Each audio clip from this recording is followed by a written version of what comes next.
have been very transparent and vocal about my experience with a nanny and how amazing that was for me at that time. But in hindsight, I realized that was not for me. And there are a few reasons why, and I want to share with you guys in this video today. You know how exhausting it is early postpartum? The newborn phase, honey, like I would take all the help. After his mom left to LA, I was left alone with my daughter, and I was still in the early postpartum phases, like around 4 months, where I was still trying to adjust into motherhood.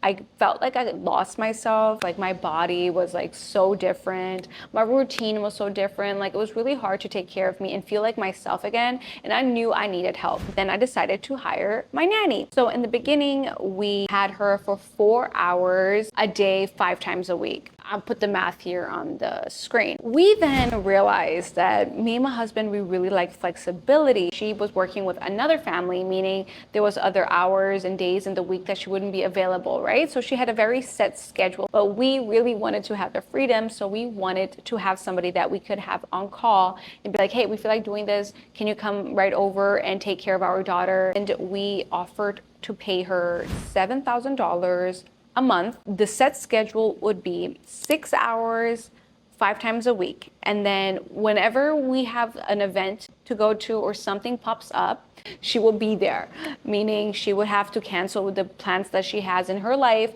to come and attend to us. Like we paid her $7,000 because we wanted the flexibility option. And honestly, the only reason why I made it 6 hours, I upgraded to 6 hours, not 4, was because I felt like, oh my God, we're paying her so much a month. I don't want her to just come in for 4 hours, 5 times a week. I feel like I'm not getting my money's worth. And that's just how I think, okay? For me, $7,000 for one nanny is a lot. Okay, it worked for like a couple months, maybe 2 months or 3 months.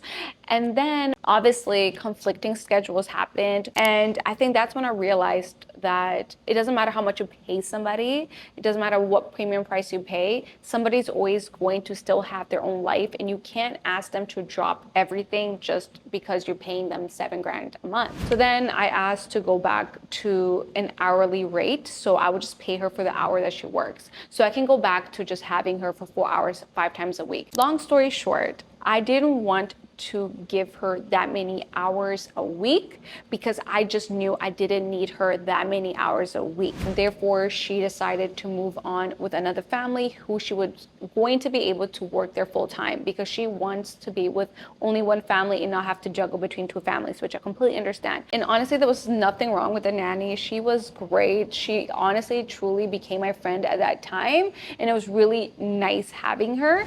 But I do want to quickly talk about a schedule and why she was so helpful when we first hired her. Because when I hired her, baby girl had 2 naps. So when baby girl was napping, she was here watching baby girl on the monitor, and I was able to leave for Pilates. And then when I got back, I had enough time to eat, I had enough time to shower, and I had some time to edit my YouTube videos for you guys. And trust me, 4 hours passed by super quick. When it went to 6 hours, that's where I started feeling a little bit like not that great about it. I didn't need her for that many hours, so I just ended up like hanging out with her. Sometimes it would just be me and the nanny talking, like we talking for like a whole hour and my daughter's just playing in the background. And I'm like, I am literally paying to have a friend. I don't actually need to hire somebody for that many hours to take care of my child, because ultimately I want to be around my child for most of the time that my child is awake. That's just my personal preference. My nanny parted ways with another family. I was left alone with no help, and I realized that, hey, I still need help. Like I can't do this all on my own because it is a lot. Taking care of a home, taking care of a child is a lot, as well as because I want to have time to take care of me too, but I don't feel comfortable hiring another nanny because I don't want to keep going to this trial and errors, bringing strangers into my home. I had this amazing, great idea. There's a building down the block from where we live that is an amazing building. It had the most amazing amenities. I love that building so much. I was like, I want to get your mom a unit in that building, and she can live in the building so I can use all the amenities in that building, and she can have her own space, and she can come over whenever, or I can drop my daughter at her place when I need to, and if we need to go to dinner, she's gonna be literally a call away.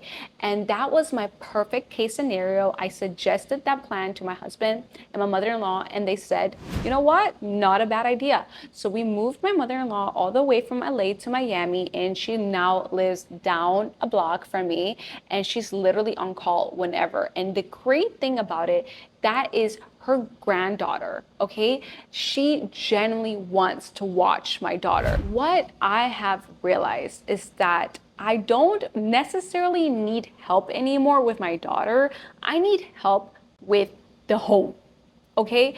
Because this is actually so important, and this is the whole point of this video. I feel like there's going to be seasons in motherhood that you may need extra help.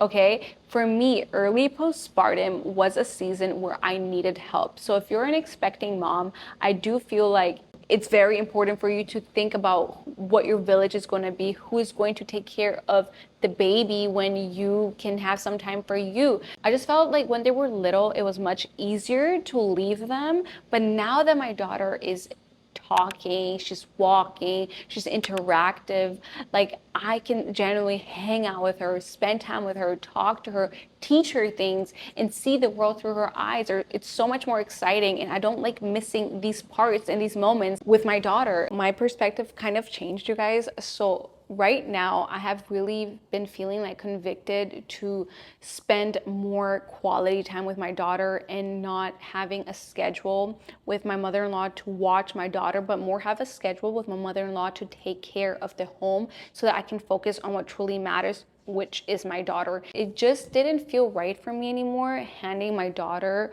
over to my mother-in-law and me going to go edit my videos for a couple hours, because I'm like, what is more important?